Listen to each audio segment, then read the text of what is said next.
What's happening, family? Seekers have to get out in nature. Sunlight, exercise. We got to get more. We got to get cracking with what's happening with the sun. Like, we need more energy. We need more good stuff. Hey, Lamiel. Hey, darling. This weekend, well, today is my father's birthday. And he was born August the 23rd, 1932. And he passed away December the 2nd, 2002. And I came back home to the town I was raised in and the town he was born in to celebrate his birth. And I've been out in the park with my sister and my nephew. We've been playing frisbee, and we played like 3 games of frisbee. Like, we stood in the triangle, and whoever caught, you had to catch like 3, whoever made it to 10 first. So you had to catch the frisbee 10 times to win. And if you jumped in the air, you got 2 points. And if it hit your hands and you dropped it, then you had to do a push-up. So it was like physical exercise. And I was in the sun, and they were in the shade.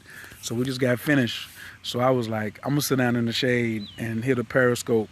So, like you said, people can see the world through my eyes. And then my nephew just fell. And he's been falling all day. Like, at 7 years old, I think you can just like keep falling. But it's really been nostalgic and like cool for me to be back like in the town that I grew up in, Stedman, North Carolina. So I know some of y'all are like periscoping. I'm the first person to ever periscope out of Stedman, North Carolina. You can't even find it. And behind me, you see it says Stedman Museum, right? Which is crazy because I was in the 2nd grade or 3rd grade when they built that building, and it was the Stedman Public Library. Yes, that little building right there was the public library. And this park that I'm in right now was not even here. And this isn't like, and like, you see how small the town is. Like, there's nobody here. Like, there's 1 car in the parking lot, and that's us. Like, this is downtown. Like, there's the realty. I don't know what that is over there. I don't know if that's the sheriff's department or something like that. Like I said, there's the museum. And like, this is like the center. You know, now this is not the main street. This is off the main street. And then, you know, there's a gazebo over there. And that's it. You know? And I'm always proud of Stedman, and to like even say that I'm from Stedman. I was born in Washington, D.C., but I guess it was in my cosmic contract to come to Stedman and grow up. And if I would have stayed in D.C., man, it would have been crazy. I don't think it would have been as cool as it was me being in Stedman. Not saying it was like, it was super cool growing up in the country, because I kind of learned different work ethics from other people, and I think I got my Southern hospitality from down here, like watching how to treat people and how to speak. Like, when I go to New York or something like that, people are always saying, wow, you always speaking to everybody, or people from the South always speak to everybody. Like, that's how we came up. We didn't look down when somebody walked by us, or we didn't have to like worry about getting into fights and things like that. And coming back home, you know, for my father's birthday, I just needed to be more in contact with him, and like to like ground me and remind me of where I came from, some of the things that he instilled upon me, and like probably reinvigorate me too. And then even yesterday when I was on the way here, I got a Oh, thank you, Lamiel, for inviting your followers. Yay! And I'm getting hearts. Oh, if you love your nephew, can I get some hearts? If you love your family members and you can like relate to growing up with people who, made an influence on you, and when you get to go back to, where you came up from, give me some hearts. If you can feel what I'm saying about being reinvigorated when you visit where you came from, you know, and how about receiving messages, like messages you can only get when you go home. When you go home to like where you came from, you just get messages from like the things that you see. I was seeing, like, I slept in the room I grew up in last night. Yeah. And I just felt so comfortable, like being in my father's house. In the Bible they say, in my father's house there are many mansions. In my father's house there are many memories. And you gotta like be able to translate some of these things that people give to us when they say, in my father's house there are many mansions, or look into the heavens for which cometh your strength, things like that, and help raise a child in the way that they want to be.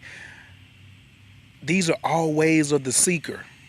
And I have, thank you for sharing, Lamiel. I appreciate that. And so lately in my journey, let me just tell you a little bit about myself. I've had a lot of different people call me a lot of different names, right? And one of my names, I'm also part Native American.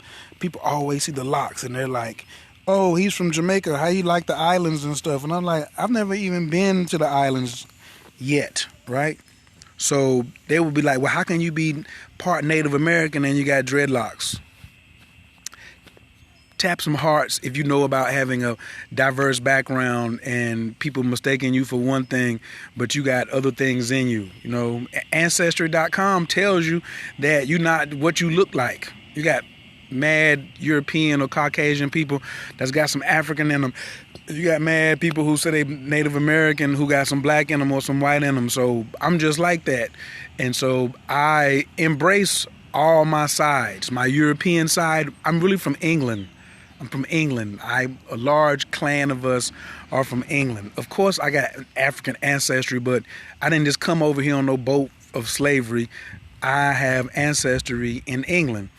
But when we got over here and got to North Carolina, we mixed in with the Native Americans, the Indians in Virginia, and came down the Cape Fear River to like settle here in this part of North Carolina. So big shouts out to everybody who knows your history and knows like the way that your ancestors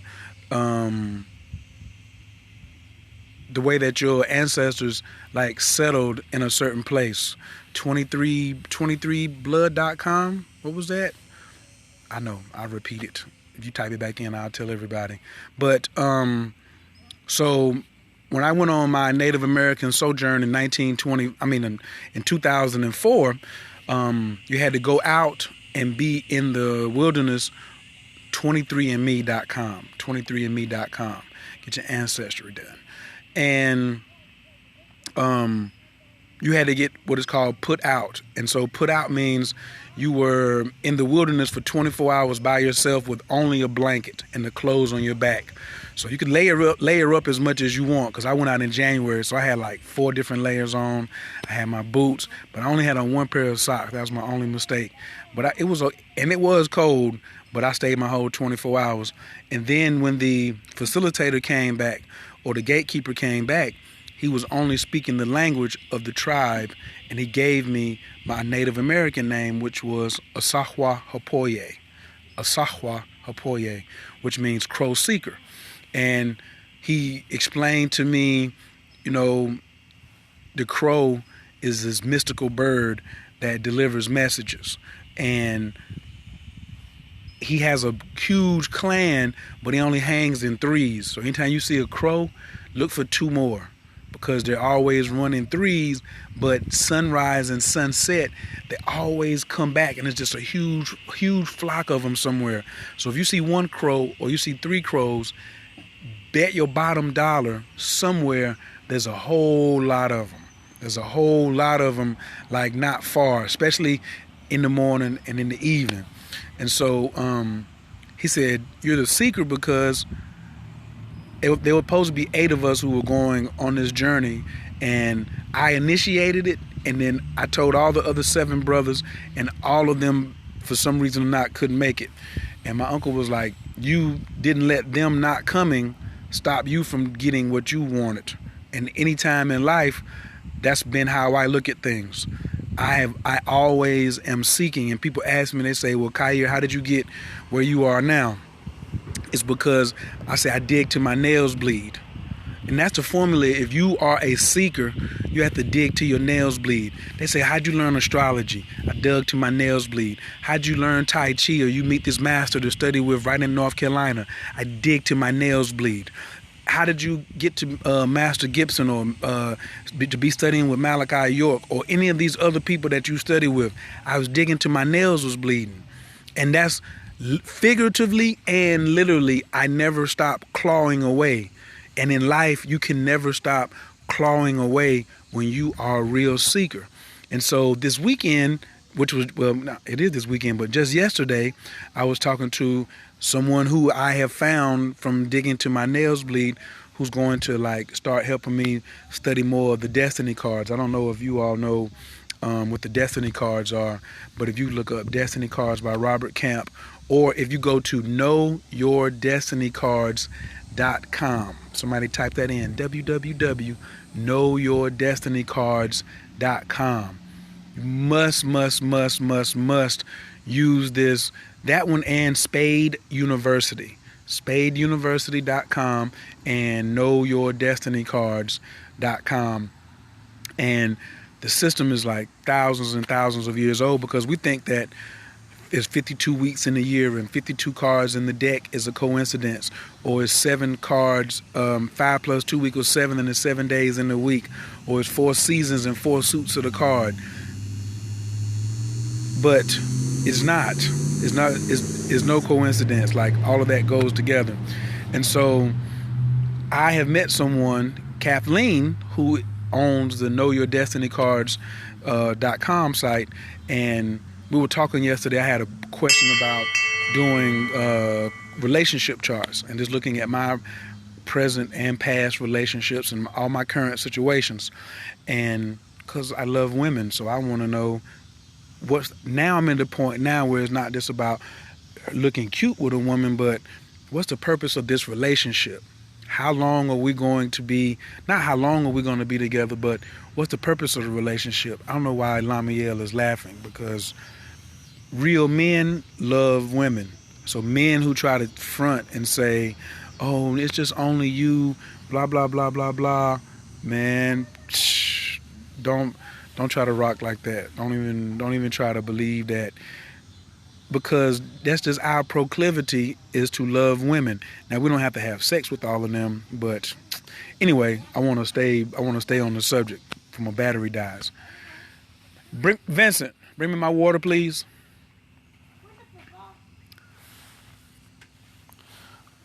Over there by the tree. Right here on the ground, I think. My nephew's asking me where the football is at. Right there. So I called, and we were talking about something in my chart, right? Or in my cards, and everything just kept adding up to seeking and who we're supposed to be and how we help people, you know. And I was like, well, what kind of people are always saying, what kind of coach am I? Am I a life coach? Thank you very much. Am I a relationship coach? Am I an astrology coach? But the kind of coach you are is the type of people who are looking for you. So if you are an intimate relationship coach, like my homie Nakima Lee, then that means people who are looking for intimate relationships. They want help in their intimate relationships. That's who they are. But me, I'm a seeker. And no matter what people have come to me for, whether it's been relationships or astrology or for just straight counseling, or whether it's been for card readings or I Ching readings or business consulting, they're all seekers. That was the big one for me this weekend, was to realize that I'm a seeker, and I'm the seeker's coach. It doesn't matter what people are coming to me for. They're seekers. Everybody's seeking, and you want somebody to be similar to you when they're coaching you. So my tip for all of you today, give me some hearts if you're feeling that.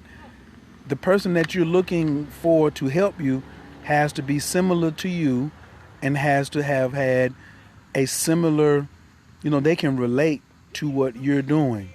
And I feel that everyone who I've ever coached would love to learn astrology, would love to learn Tai Chi, would love to learn to meditate.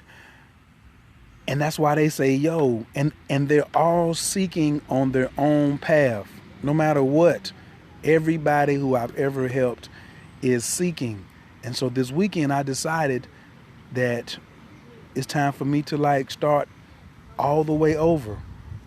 And as far as rebranding myself in business, and I'm the seeker's coach. I coach seekers. That's it. I'm not interested anymore in going into corporate coaching and things like that. But even the CEO of a corporate entity, he's a seeker because he's trying to extend his legacy. He's seeking direction. And those are the only people that I'm looking for. I've realized that I've really shut myself off to trying to say, I want to awaken everyone. There are those who are asleep, there are those who are awakened, and there are those who are seeking. I'm here for those who are seeking, because right after you seek, then you find that it's time for you to be enlightened. That's when you go to a master teacher. I'm not quite there yet. Some people call me a master teacher, but me personally, I got a master teacher, and I still got things that I need to be working on, myself. So I'm here for the seekers. I ain't here for the sleep. I can't coach to sleep. I have realized that, telling people something and they don't pay attention, stop talking to people who don't pay attention and who don't respect what you're telling them. Leave it all the way alone. Do not do it. They're going for a walk without me. I got to keep up with them. Like I said, seekers seek out other seekers, and so seekers also go out in nature. So the sun is just beaming right now, just pow, look at that. Can you see that? Can you see the sun? Look, who's giving you periscopes of such a beautiful sun? Oh man. And it's not that hot out here today either. Look, they're going for a tour without me. Are you crazy? In my hometown? Forget about it. I'm going too. I'm catching them. But anyway, you have to get out. One of the things as a seeker, you need sunlight. Because when you're seeking, obviously you're in the dark. And you got to get somewhere where you can have more light. Why do we go to people who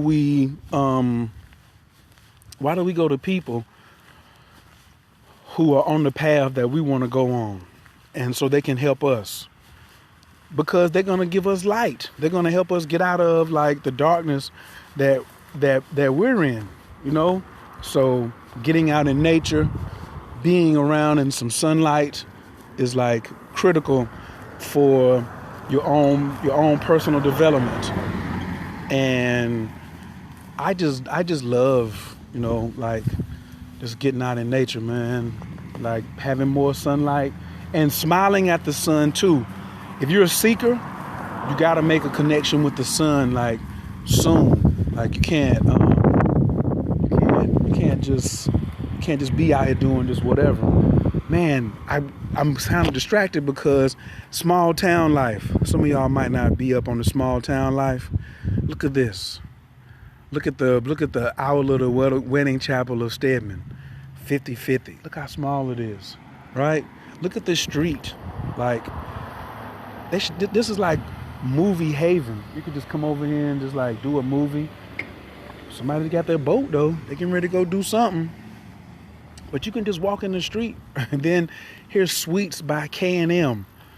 And I'm like, as much as I like don't like big cities, I don't really like small cities because I'm like, how does this person keep their doors open? Like there's no traffic. I know this is a Sunday and stuff like that, but even people who have small businesses like this, they're seekers too. You know, they're looking for things. Here's the people over here at the church, Emmanuel Empowerment Ministries. Looks like a. I mean, you can tell the type of structure. Like this is a farm town and stuff like that. But I just had to share a little piece of Stedman. Nope, I didn't go to this church when I was growing up. I don't think even think this church was here. I don't even know where my sister and them went to. I think I missed them, but it's all right. Yeah, man, stay on the path, and I'm just glad to be able to share my journey as other seekers. You know, some seekers want to find a person who's already on the path so they can, you know, it's like a trailblazer. Sometimes you got to be a trailblazer, and I think that's where I'm at. I want to give people more and more tools and show them what are the possibilities that they can have if they use more tools. Because if a cat like me from a town like this can be everywhere in the world and can be on Periscope and can have clients all around the world, what can you do? What can you? And I've made tons and tons of mistakes and tons of errors, and I don't want to do any more trial and error. I want to be more into trial and measure. And so that's why I use the tools that I use, because I used to try to say since I use this tool, this is the type of coach I am. And since I use this tool, I'm this type of coach. But that's not necessarily the truth. I'm for the seekers. That's me. I'm a seeker, and people who are seeking, those are the people I resonate with. So if you're a seeker, I want you to please keep up with me on Periscope. Keep up with me on Instagram.